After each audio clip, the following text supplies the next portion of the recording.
各位网友，大家好，今天是2021年9月21号，星期二，欢迎大家参加王健每日观察直播1的节目。我们今天有3个主题，今天内容又非常的多一个是福州311基地的秘密控制全球舆论福州有一个这样的基地我们等一下讲一下第二个，恒大到底是个多大的雷到底恒大它产生的影响有多大？这是大家关注的问题我们今天是提出一个说法，不是结论因为这需要观察。另外一个就是黑龙江突爆疫情，厦门病例直逼莆田厦门现在在持续的扩大那么先讲第一个，我这个新闻其实在前天就发生9月20号昨天发生。法国军事学院战略研究所叫 IRSEM 总部它在巴黎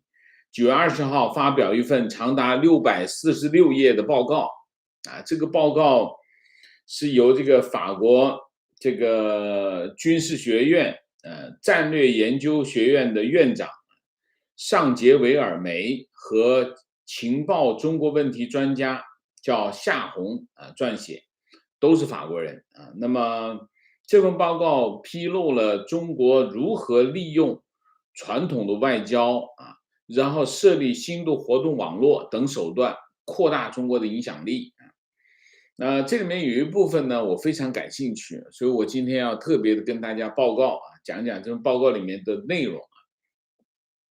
那他讲的是福建省的福州市，福州市是福建省会，有一个叫311的基地。这个基地是中国进行3战的总部3战总部负责指挥什么呢？舆论战、心理战、法律战这份报告说，中国政府、中国军队、党的系统还有商业机构都围绕着这个3战目标展开工作那么这里面是包括什么？这项工程呢，包括有几十万中国公民和海外同情者参与它有3战有3个目标第一个，为了塑造和强加一种符合国家利益的说法就是塑造或者强加一种符合国家利益的说法就是舆论战。然后就是劝阻、恐吓他的敌人，叫心理战。将司法作为一种战争武器，打击、攻击或者制裁被视为敌对的个体或者国家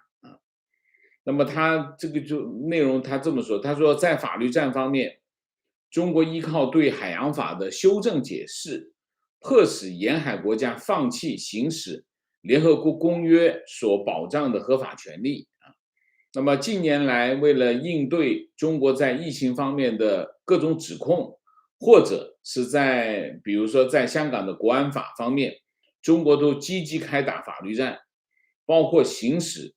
治外法权，将世界上任何地方的人如果违反了国安法，都可以把它定为犯罪另外呢，在最顶层，中国的外交官占据联合国机构的高级职位，目前有4个制定标准的专门机构，主管部门都在中国控制之下。一个是公发组织负责工业发展这联合国公发组织。第2个是国际电信联盟，负责电信标准的制定。第3个是国际民航组织，制定这个国际民航航空标准。第4个是国际粮农组织，即联合国粮食与农业组织。那么到现在为止，没有任何一个大国在联合国有如此多的这个能够负责任的这个职位那么中国所实施的手段极其广泛，从传统的公共外交到地下活动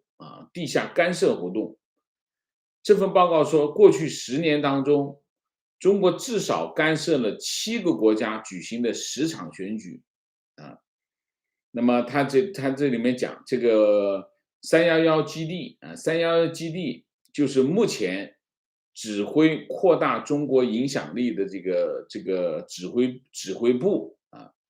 那么其他类似的作战指挥中心，就类似的正在建设当中，它体现了中国倡议的组织化和专业化。包括说311基地对外是什么？就是商业机构啊。那包括什么？包括华谊，包括海峡之声啊，包括中国华谊广播公司啊，包括海峡之声、海丰出版社等等啊。那么这些内容工厂在2019年啊，他们的预算达到了6100万欧元啊。那么五毛大军，中国的五毛大军，他这么描述啊，五毛大军是200万全职，2000万兼职啊，这个是比较令人震撼的，200万全职啊，2000万兼职，大部分来自哪里？来自高校。所以现在共青团有个工作，就是指挥五毛的工作，共青团新的工作啊。他说这五毛大军的目标，干预不和谐的事情啊，就也是通过娱乐公众和宣传中国来反击批评中国的人啊。那么他的工作包括出征网络，用亲中的信息淹没社交平台，同时给人一种自发支持或者真正的民众谴责的假象。所以很多网友会觉得，哎呀，你看中国人，你看没得救了啊！你看一群这样的，你看底下都是这样的话，其实不一定是的啊。中国人不一定是这样的，很多是什么？是五毛在底下发表的言论。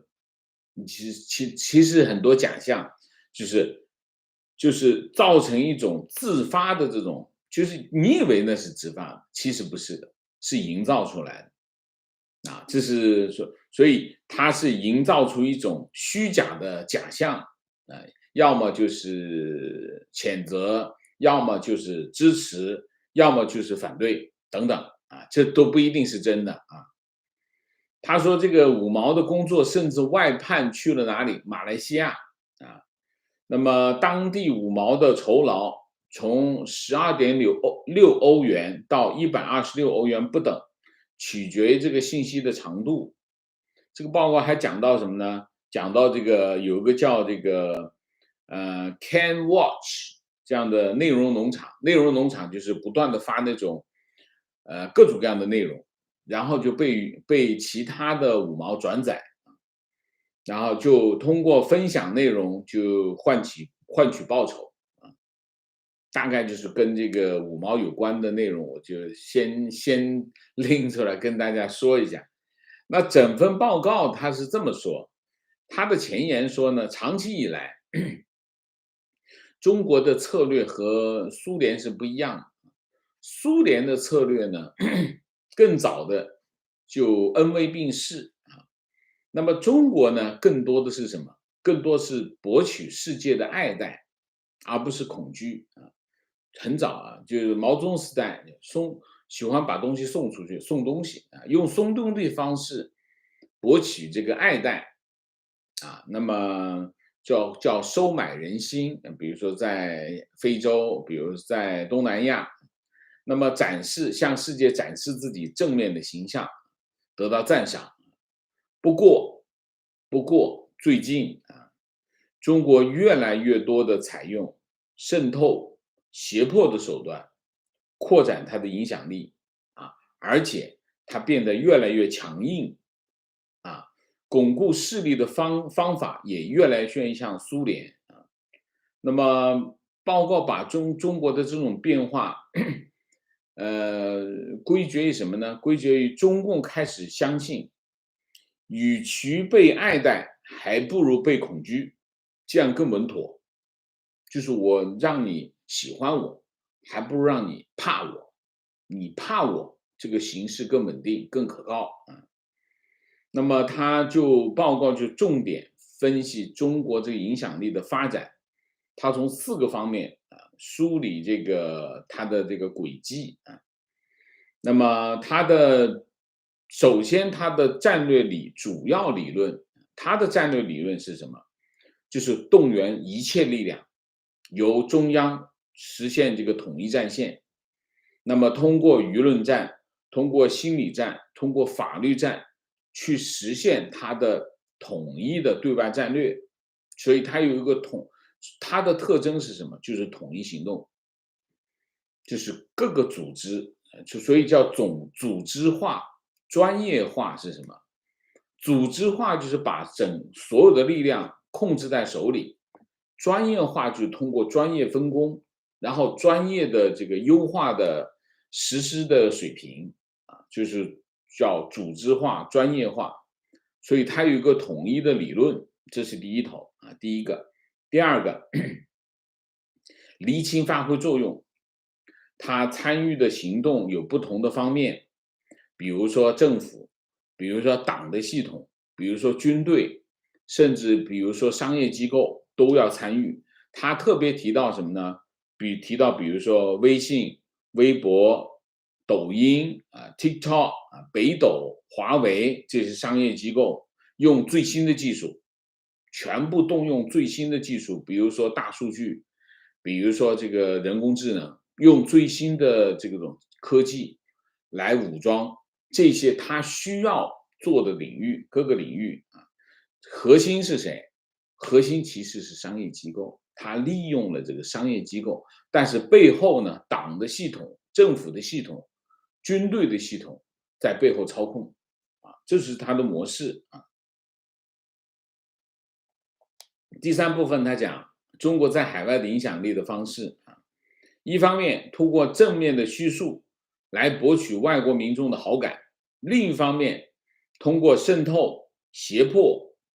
然后这个活动领域涉及什么呢？侨民、媒体、外交、经济、政治、教育、智库，甚至包括智库操纵信息这些行动有四大主轴第一，捍卫中国模式这大家看的很多一有什么机会就捍卫中国模式。第二个，吹嘘中国传统，这个是很有特点。你可以看到中国在海外的那些演出，各种演出都是以中国传统作为诉求方向所以吹嘘中国传统。第三个，彰显中国善行中国干了什么好事儿，坏事他不说，只说好事儿建立中国霸权，建立霸权，所谓的霸权其实就是影响力，这是第三部分。第四部分，他就举案例举案例。那么，比如说这个台湾和香港构成的政治战的第一战线，中国政治战的第一条战线就是台湾和香港，它是中国行动的前哨，也是训练场，也是研发实验室，然后细化在这里完成的这些动作推展到全世界各地第一个扩大的第一个步骤重点放在哪里？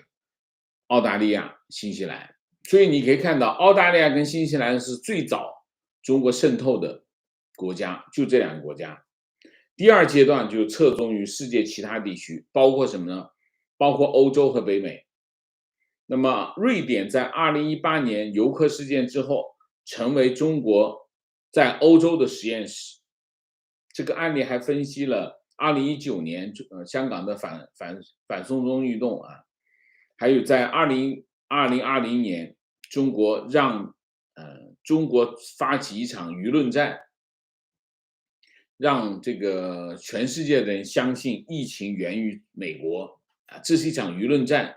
这场舆论战到了最近，就是8月份达到最高潮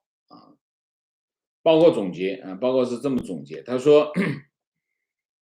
中国的影响力运作越来越俄罗斯化向俄罗斯学习。那么自从2017年开始确认，经过2018年台湾这个选举，到了2019年香港反送中运动，到了2020年疫情流行，全世界就是你可以看，从2018年开始，一直到去年疫情流行，全世界才意识到中国的严重性，中国这个扩张这种影响力向外扩张的这种严重性。那么尽管中国的方法更高明，却没有效果却没有效果。他的结论是怎么说呢？他结论是这样，他说，这个报告呢，评估了中国新的这种操作的有效性。他认为，这个报告认为，中国的影响力战略越来越具有攻击性那么，他虽然获得一些战术上的成功，也构建了战略，但是同时也构建了战略上的失败。所以呢，在影响力方面，中国最大的敌人是谁？不是美国，是中国自己。这是报告的结论。他说，习近平上台以来，中国的国际形象严重恶化。你可以从这个最近的民调你看得出来中国的国际形象严重恶化，其不受欢迎的程度，未来可能间接的削弱中共，包括面对本国人民就是说中共在外部的形象在恶化，同时他翻过来在国内，他面对他本国人民的时候，他的形象也是在恶化，所以他是会被削弱的。你可以从民调可以看出来这是一份这样的报告，这份报告很有价值，我认为很有趣可以让我们可以通过这份报告很厉害600多页大家可以去找一下来看一下，我也在找如果发现了告诉我一声我想看一下这份报告，这份报告很有趣它有一些我们没有想到的这种分析的这种模式这种分析模式很有意思而且你想一下，他把这三战放到一个福州，为什么放到福州？我觉得可能跟人事有关，就这件事情肯定跟福建有关系，但是还有一个原因福建长期被定位什么？定位是什么？福建长期定位是前线所以在福建前线意识很重要。所以你可以看到福建的民情是比较保守，原因它是长期是我们叫这种前线意识前线意识的宣传和灌输这是比较特殊的地方好，我们讲第二个主题，恒大到底是个多大的雷恒大最新的动作，恒大汽车是恒大集团可以出售的核心资产之一这块资产很重要，不能出问题。所以呢，9月21号，恒大汽车发公告，向这个公司的科技人员释出3.24亿期权相当于公司目前已经发行股本的3.31%行权价为3.9港元恒大汽车是香港上市公司然后公告说这个本次期权激励授予人数总共是3181人，其中汽车研发、工程技术等专业人才3075人占97%，获得期权2亿9738万，核心管理干部106人获得期权2634万股。公司副总裁以上非科研科技人员不在这次期权计划当中然后这个恒大汽车接受这个第一财经采访的时候说，公司处于多事之秋那么此举有利于稳定公司的核心技术团队然后恒大汽车高开低走，曾经一度涨了11%，结果倒跌超过7%最后收市是跌了3.1%股价是2.81，现在的股价是2.81，它的行权价是3.9，中间差1.1呢所以评价一下恒大把期权发给技术骨干，这就是在现在不花1分钱的情况下，能够做到的最简单、最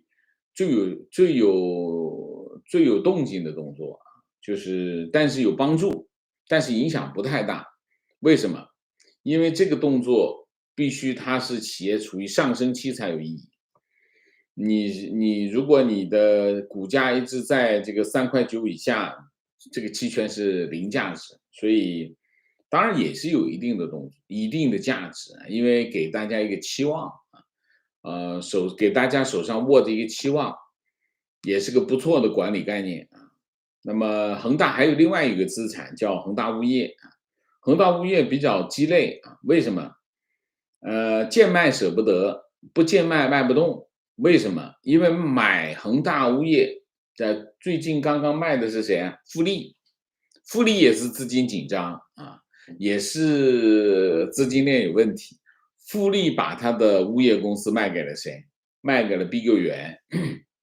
是不是贱卖我不说啊，但是大家想一下，当你资金紧张的时候，你把你的其中一块资产卖给另外一家同行，你能卖得贵吗？卖不贵的啊。所以呢，你买你的这块资产，一定是你的同行。物业公司一般外人不会买，因为买来干啥？比如说我碧桂园，我买富力的物业公司，我自己物业公司觉得不行，把它买来合并一下，把它的一些东西优化一下，我有一个协同效应，我买而且便宜啊，所以从这个角度上才会买，一般的公司不会买。你在这个时候，你能卖高价卖不出去，因为你是同行。这是一个，另外一个呢，《每日经济新闻》、财联社、证券时报啊，多家媒体报道，中秋节许家印写了一个公开信给全体员工啊，感谢员工的辛苦付出，并致敬员工家属。这封信有点奇怪，我在恒大集团的网站上没看到。那许家印在信里面说啊，他坚信恒大一定能够尽快走出至暗时刻，一定能加快推进全面复工复产，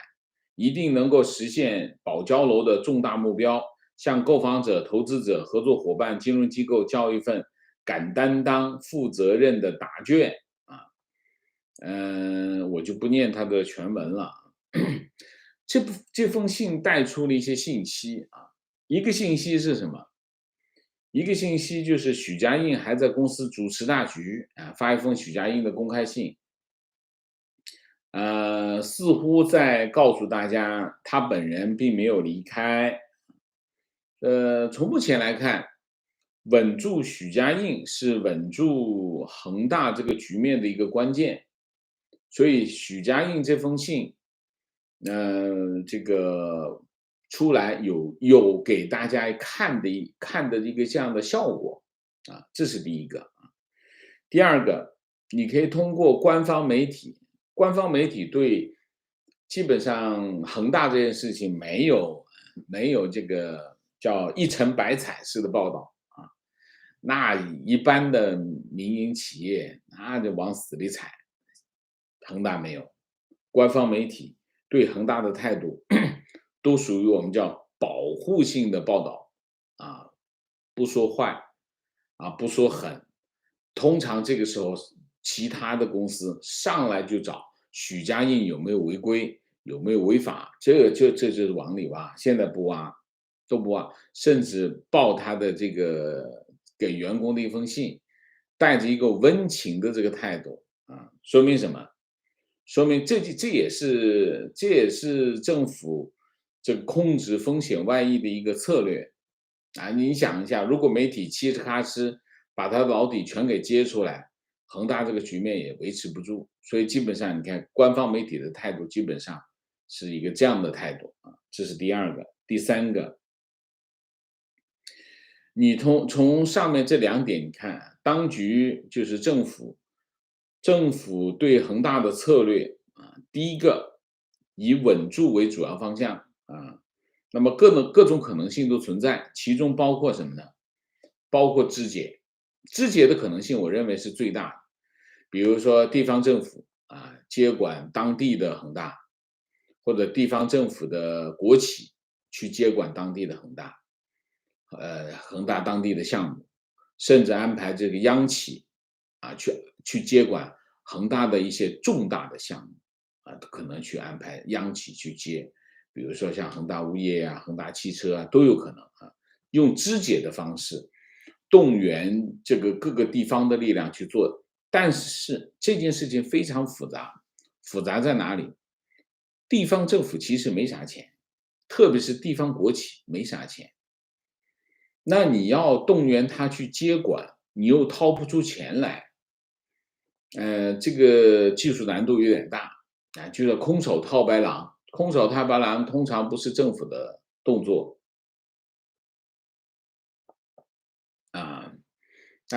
这是一个但是如果他要推行这个政策，相对来说这个震动会少一点会小一点这是第一个。第二个，延迟破局的这个时间尽量的把这个恒大这个局面破局的事件往后推尽量的往后推这是第二个，这是它的主要的方向尽量争取多一点时间做准备准备所谓的准备其实是动员现在应该在处于一个动员状态。但是第三点，恒大的暴雷会不断的持续。你举个例子，9月23号就有一笔银行贷款的利息到期，如果恒大没有办法支付，这又是一个雷这又是个雷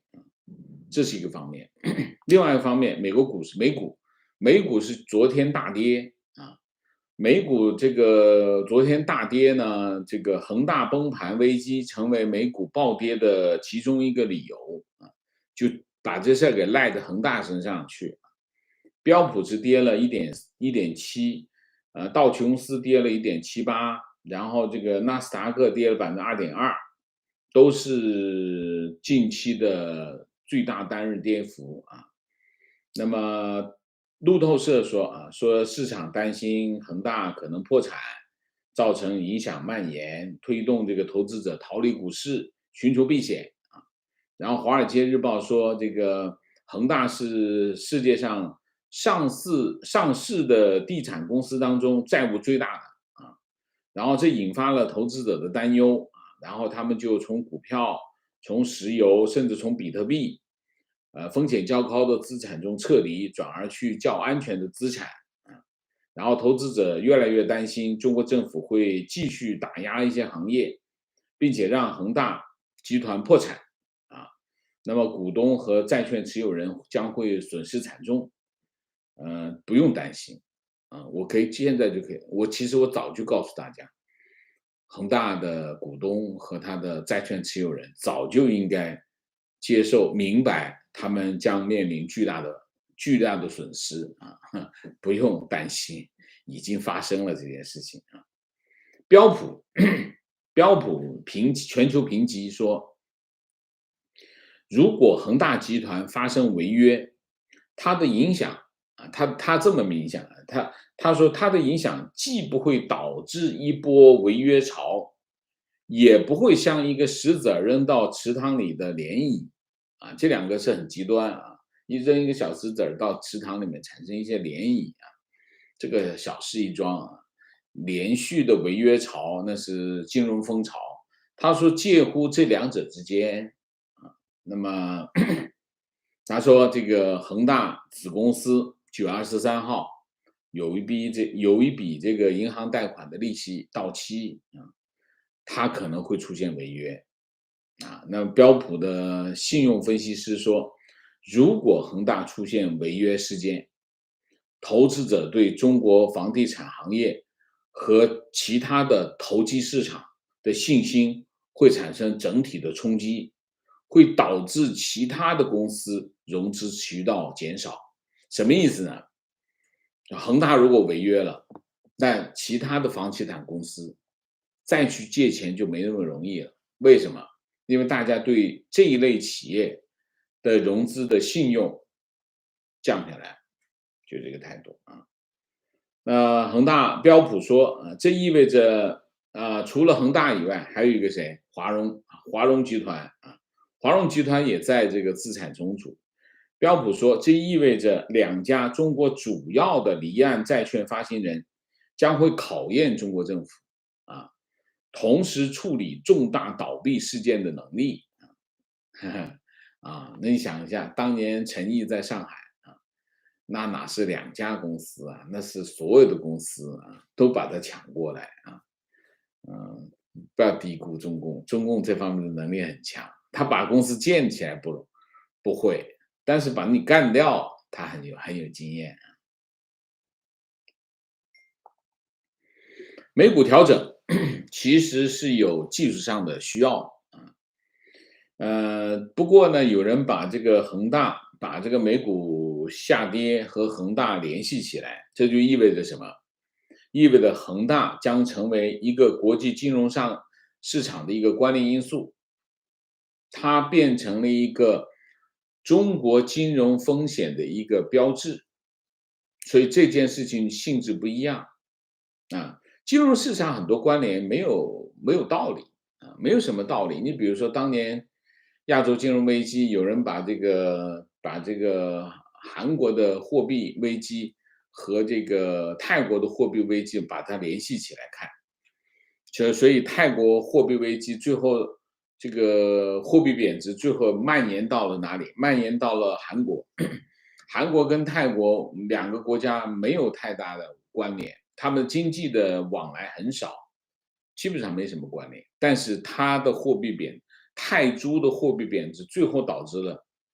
韩国元的韩国元的这个货币的贬值，它之间没有物理上的联系，没有经济学层面的联系，但是它最后发生了。这就是金融市场上的一些联系，它不一定需要逻辑，只要投资者觉得他们之间有联系就行了。这是心理上啊。为什么？我举一个例子，大家就明白。日本的主要的储蓄在谁手里？在退休人员手里啊，在退休人员手里。日本的主要的存款在他们手里，年轻人没钱，有钱的全是老年人，他们都已经退休了。那么老年人谁在管钱？太太管钱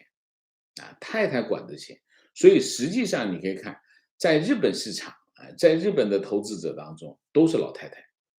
这些老太太对这个韩国和泰国之间的经济联系完全不懂，不过他手上有钱，他决定投资，所以你不要去跟他讨论他们之间经济学层面的关联，没有关联，他只觉得这两个有关联，他就关联起来了。这就是什么？这就是金融市场的特点，特别是在外汇市场，外汇市场这种特征更明显，所以它没什么道理，就是无数个老太太，他们的一些决定影响了什么？影响了外汇市场，就像当年中国老太太，他们无数中国老太太的决定影响了黄金的价格一样，所以大家要理解这个市场的一些特征啊。不过你可以从标普的这个反应来看，你可以看得出来，中国政府对恒大的风险控制是成功的，因为至少标普认为恒大集团的这个风险是在一个有限的范围，他觉得他是在一个可控制的有限的范围，但是其实未必如此啊。看看中国的这个方面的看法是这样啊。这个中国宏观经济论坛月度数据分析会9月17号在人民大学举行啊。那么与会有2个讲到这个跟恒大有关的东西，一个是谁呢？一个是中诚信集团董事长毛振华啊。中诚信是一个信用评级机构，中国的信用评级机构，他董事长啊。那么另外一个是谁？另外一个就是野村中国的首席经济学家陆挺啊。那么他们的研判有两个，第一个，前期调控政策，房地产的调控政策逐渐显现，房地产行业正在趋冷，趋冷啊，不是降温哦，是趋冷，这第一个。第二个，近期公布的8月房地产销售和投资数据加速下行，啊，部分房企出现了债务问题。那么毛振华说了3点，第一点，经过长时间的发展，中国房地产已经有了很大的存量，经济发展终究要退出对房地产的依赖，现在已应该是开启重要转折的节点时期啊。那么虽然还有城市更新、改善需求等机会，但是中国大规模爆发式的房地产开发时期已经过去了。该退出或者该减缓都是应该做的，这是第一个判断。第二个，目前房地产融资偏紧，开发贷、居民按揭贷款、信托融资全面收紧。上半年债券发行只有3778亿，同比下降1/4啊。他说，同时房地产企业进入了3到5年的债务偿债期啊。那么新增的融资不足以偿还债务。那么如果市场进一步预期价格下降，那么销售继续压缩，房地产行业风险将会暴露出来。那么近期恒大等房地产企业的债务问题要高度关注，采取比较果断的措施来干预危机啊，优先保障上下游企业、普通购房者、就业人口等利益啊。他认为要防范的不是个别公司的债务问题，而是要看它对整个系统造成的冲击啊。这是毛振华。液体啊，陆体不是液体啊，陆体两个观点。第一个，中国正在面临沃尔克时刻啊，沃尔克时刻。什么叫沃尔克时刻？沃尔克是美国前这个联储局的主席，他在1980年到1982年的时候，就用这个当时有严重的通货膨胀，他就加息，不断的加息，最后引爆了美国的经济危机。最终呢，通货膨胀是控制了，然后呢，当然当时就付出巨大的代价，因为经济危机嘛。当然，通货膨胀慢慢控制了以后，哎，美元体系又开始迅速的向全球扩张。意思是什么意思呢？就是主动引爆危机。当危机平复之后呢，哎，经济增长会更好，大概是一个这个意思。所以他的意思就是，中国正在刺破这个房地产的泡沫，由此可能引发经济危机啊，这是一个啊。至于未来怎么样，可能更好这个事儿，你先把经济危机过去再说。这是第一个。第二个，房地产行业的下行是板上钉钉的事情，而且会带动地方政府财政上的困境，尤其是3、4、5线城市这些人口流出的城市未来几个月财政情况可能会急剧恶化。他说要防范风险过度蔓延，要平衡中长期战略和短期风险。然后民营房地产开发公司和上下游建筑企业在债券市场，包括美元债和市场融资，美元债市场融资已经非常困难啊。那么落后地区、人口流出地区的3、4线城市这个财政风险，包括当地政府的融资平台，可能会出现房地产调控的衍生风险。就是叫什么？其实讲到底就是多米诺骨牌效应。然后他提出一点，他说政府干预不能一方面让风险过度蔓延，另外一方面不能踩了急刹车以后又突然踩油门啊，那么会导致房价报复性的反弹。大概就是这样。我们总结来看，恒大是个多大的雷？恒大是个现在来看，恒大这个雷到底有多大？肯定不是仅仅在中国，恒大这个雷会蔓延到全世界。为什么？因为国际市场把恒大作为中国金融风险外溢的其中一个标志啊。好，我们讲讲这个黑龙江疫情，哎呦，这又超时了。福建疫情没有停，黑龙江又有疫情啊。黑龙江哈尔滨新闻办9月21号举行这个记者会，截止傍晚6时，哈尔滨确诊病例3例啊。那么3个病人都是在巴彦县兴隆林业局利民家园小区啊，2名确诊，其中2名确诊病例啊，那么是8月3号从菲律宾马尼拉乘5J308航班入境广州白云机场，在白云机场隔离14天，8月18号解除集中隔离，从广州坐航班到了哈尔滨，然后8月18号在哈尔滨的家里巴彦县居家隔离了14天啊，期间核酸检测全是阴性。9月1号解除隔离，9月21号检测呈阳性，确诊感染。那么政府没有透露这2个人解除隔离后的活动情况，但是如果以潜伏期14天计算，这2位确诊病例不可能是从菲律宾带菌入境，这个没有疑问啊。现在可能的情况是什么？疫情冬季本地爆发啊，这是个非常危险的情况。这也证明了什么？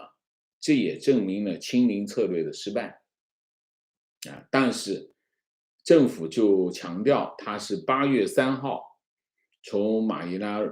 坐飞机在这个白云机场入境啊，他强调这个。其实呢，他的染病和马尼拉没有关系啊。第三名病人是和前面这2位病人的密切接触者啊。那么这2位病人到底是从哪里感染的？其实目前是不明啊，但肯定不是菲律宾啊。那么第3名病人是前面这2位病人的密切接触者，他是21号核酸检测阳性。然后呢，这位朋友非常的活跃，等一下我跟你说。然后他们就先把排除，就现在在排查。他怎么弄呢？他这个业余生活非常的丰富。9月7号从吉安坐高铁到南昌，然后从南昌坐航班到哈尔滨，然后9月8号去了哪里？哈尔滨的名胜索菲亚教堂外广场啊玩了一圈，然后9月9号去了万象重创书店啊然后9月8号到9月10号，一口气玩了3天的剧本杀，牛吧？没完。9月11号开车回这个巴彦县的这个家里。然后就是巴彦县就开始冰雪城、小酒店、铁锅炖啊，然后就洗桑拿，13号洗桑拿，14号烧烤，15号酒楼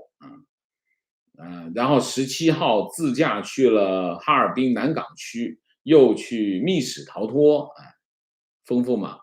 丰富。然后9月18号还去了整形医院，9月19号继续烧烤就是一个这样的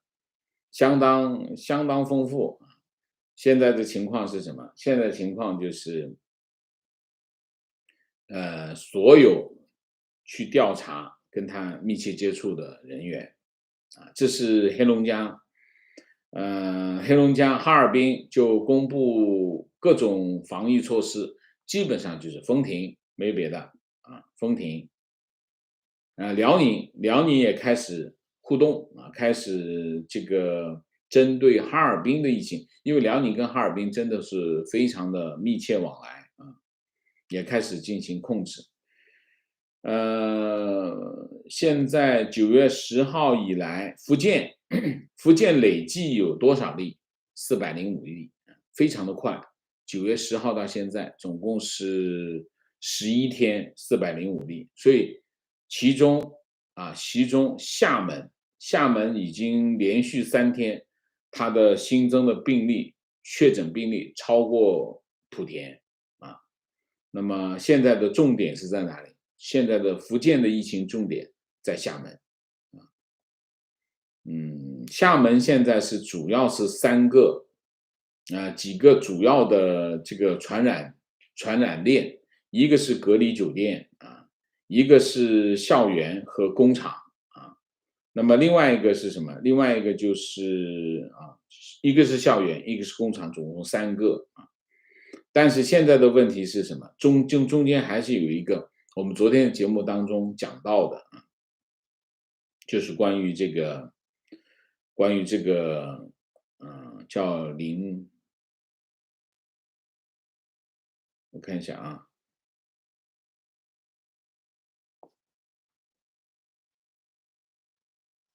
中间昨天我们提到的叫林某杰啊，他们提到说这个莆田传播到厦门，就是林某杰的太太啊，林某杰的太太，她去了厦门的一个工厂，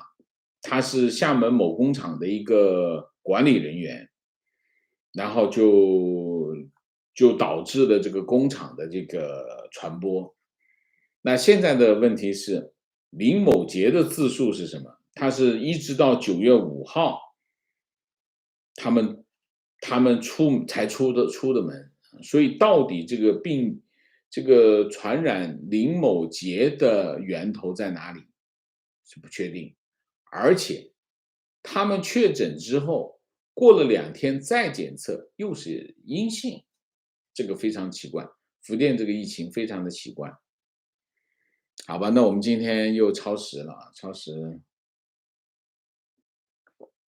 好，anyway，我们现在进入互动。进入互动之前，温馨提示，请大家点赞啊，请新来的网友订阅，请大家加入我们的会员，支持我们做更好的节目啊。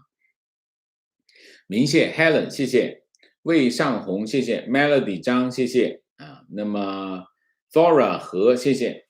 啊，欢迎大家参加，欢迎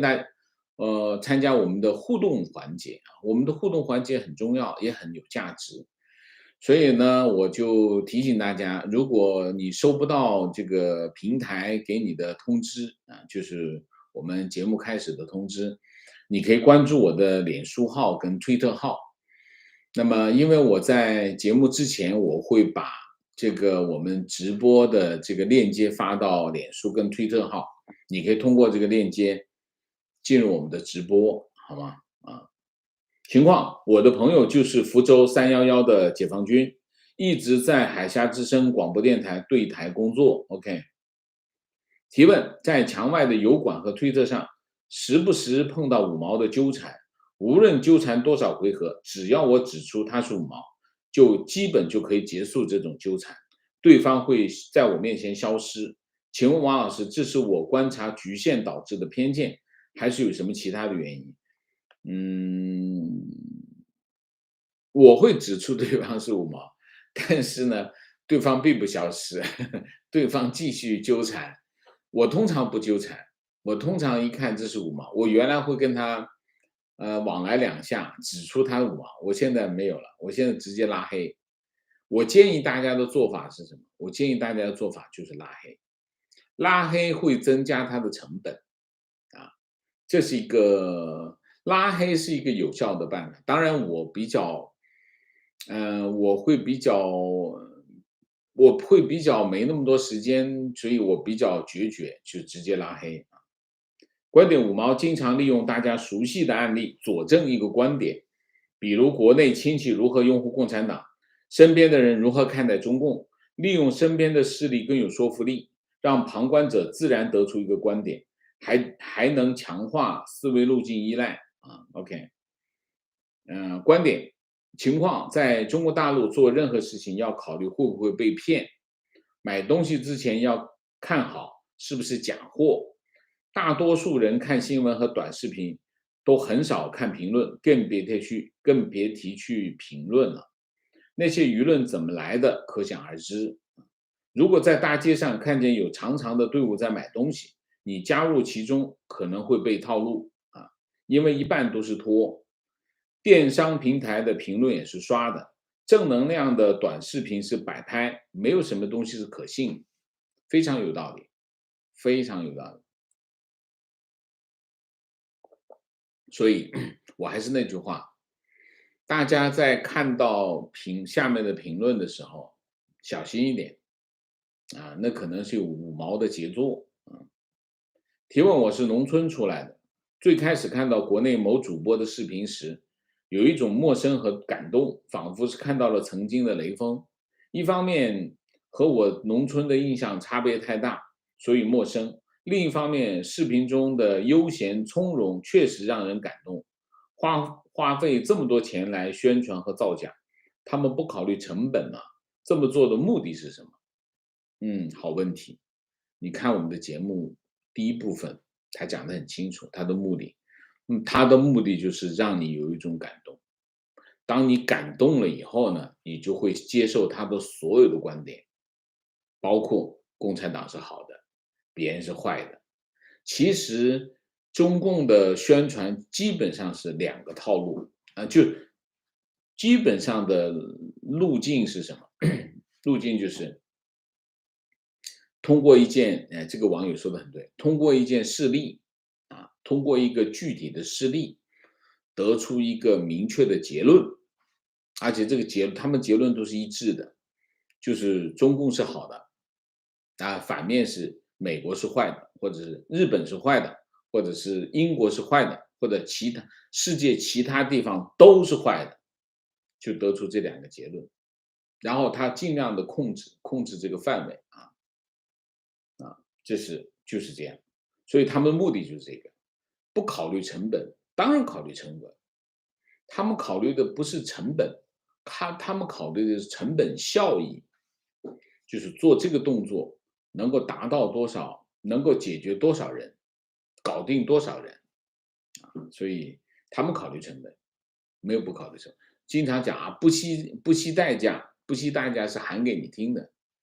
他的资源也是有限的情绪微信上的个人信息完善，我都填了好几次，还要填国内的联络地址。如果不是要跟国内亲友联系，我早就想卸载这个垃圾邮件软件。嗯我还是觉得你就尽量的卸载吧，想其他的路径。观点五毛经常用表情来自嘲，用一种娱乐的方法来搅浑水让看的人自然产生一种模仿的冲动，模仿久了就自然认命非常对。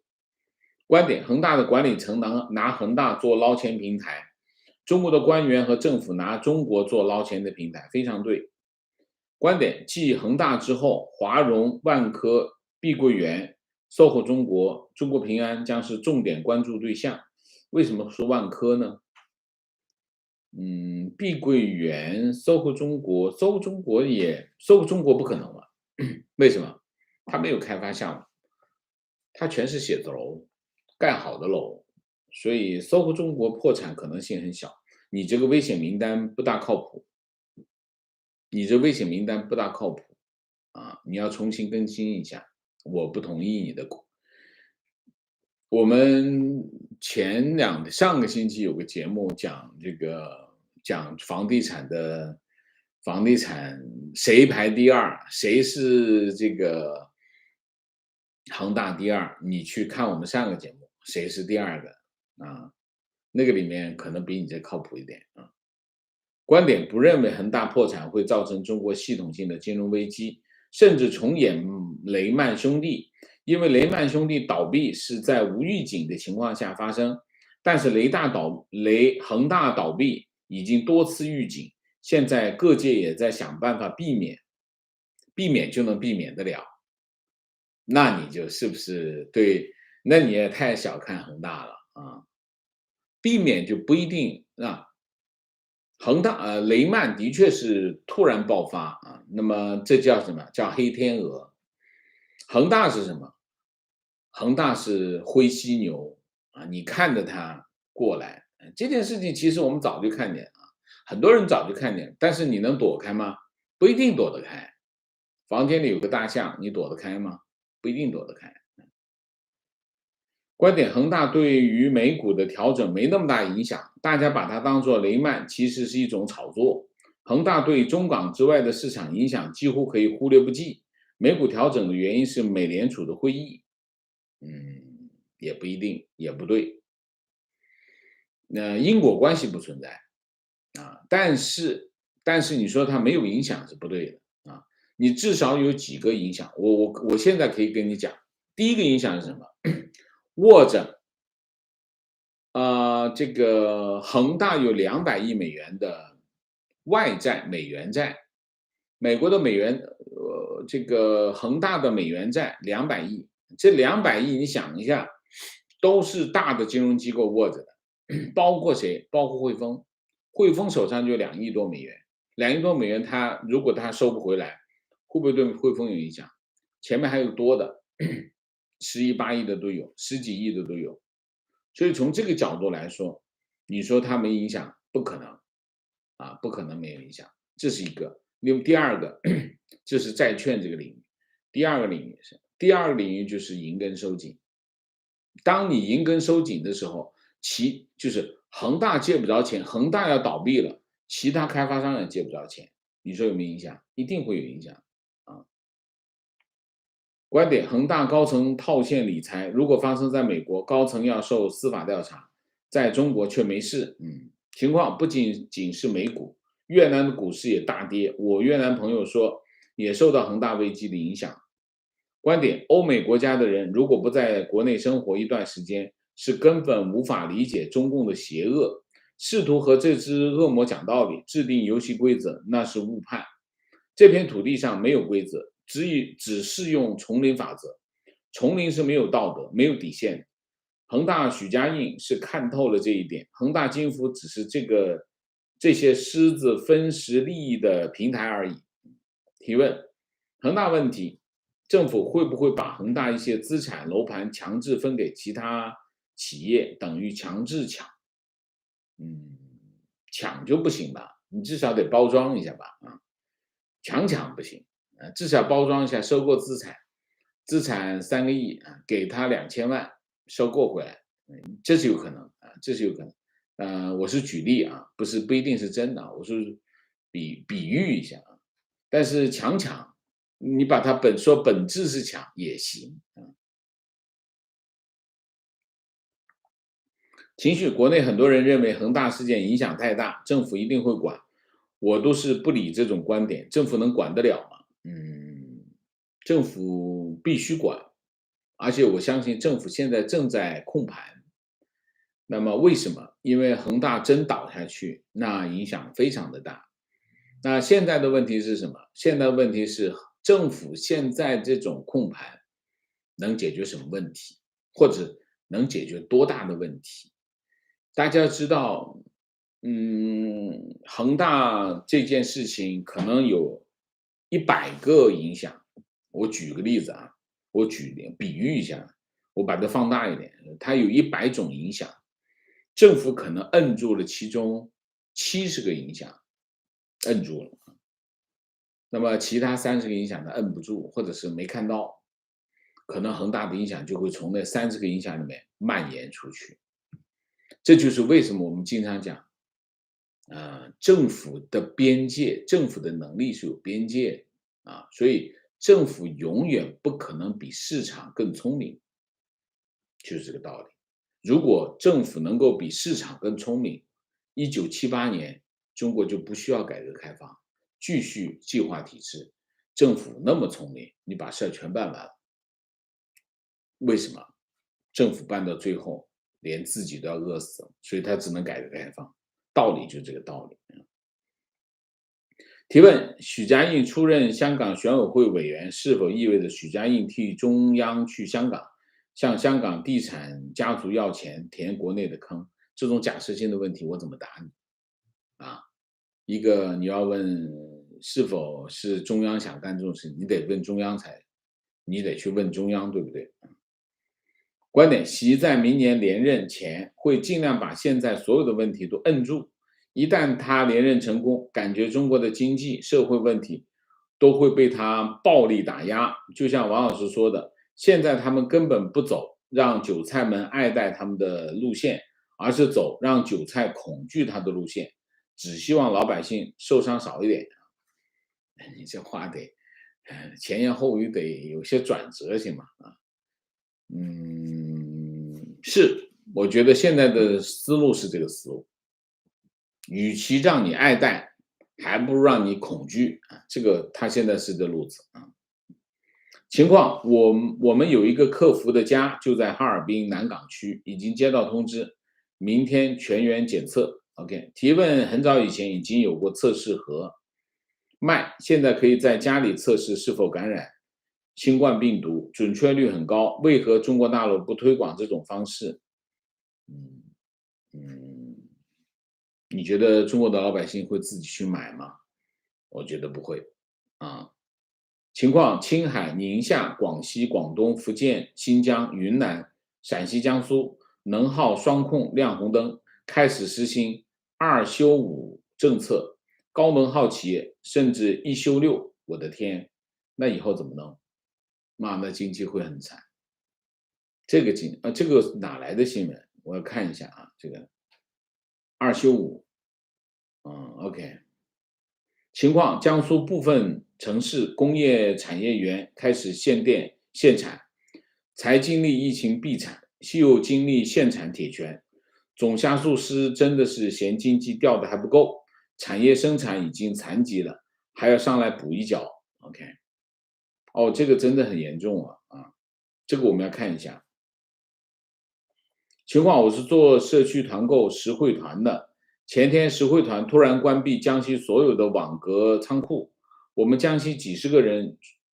说去北京总部要求结算运费，在微信群里商量，还没发出110直接电话过来，让我们不能去，全面监控。情况：回听上期王老师的节目提到关于微信的朋友圈是邪恶的，这个情况是正确的。我的侄子在 IT 行业认识微信的产品经理，他们的产品经理就说过，设计朋友圈只可以点赞，没有点彩，而且只有共同好友看得到，就是为了跟随，让共同好友羡慕攀比。看过信息不显示已经看过，就是针对人性的弱点设计的。自从我知道微信设计的险恶后，除了必要的非用不可，就不刷朋友圈，减少使用。反正我就鼓励大家关闭微信朋友圈，微信朋友圈真的是邪恶啊！提问：为什么 CCP 领导出席活动前后后用保镖一堆，还不让陌生人靠近？他们害怕暗杀吗？是的，但他们宣称中国是最安全、最幸福的国家，而我们看到 CCP 天天说万恶的资本主义治安不好，可美国总统出门、法国总统出门都很亲民，还近距离跟陌生群众互动。比尔盖茨这么富有，也照样在街边排队打包食物，也没见他带一队保镖。到底为什么有这么大的反差？因为共产党撒谎，就这么简单为了洗你的脑提问：既然高铁巨亏，为何墙内还不断的建高铁？真的不明白。好问题，你去我们的频道搜一下为什么还在建高铁？我们有解释过，我这里不详细说，因为故事比较长，好吗？情况：现在民警已经在车站随机截停旅客，检查有没有安装防诈 APP， 像检查身份证一样，没有安装的就会强制安装。OK。提问：最近远嫁马来西亚的朋友都陆续收到当地派出所致电，家里人问马来西亚人的资讯，问得非常详细，甚至问到持什么签证待在这里，大家都摸不透 CCP 下一步要做什么。因为马来西亚是网络诈骗红区吗？但为何以前不调查在海外人员的资讯，最近才频频追查？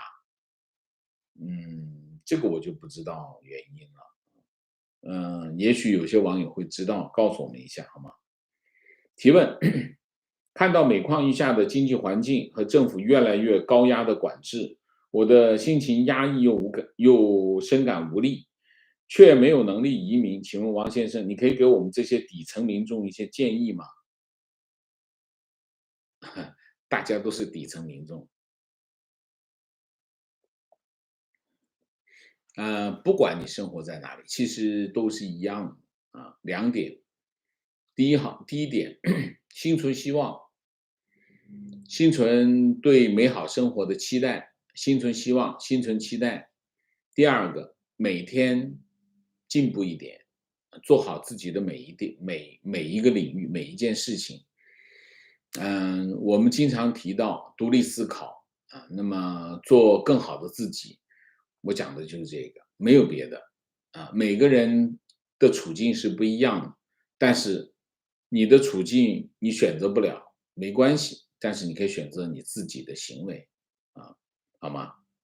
？OK，我们今天的节目就到这里，感谢大家的参与，我们下一个节目再见。再见之前，请大家点赞，请新来的网友订阅，请大家加入我们的会员，支持我们做更好的节目，做更好的自己。谢谢大家，谢谢。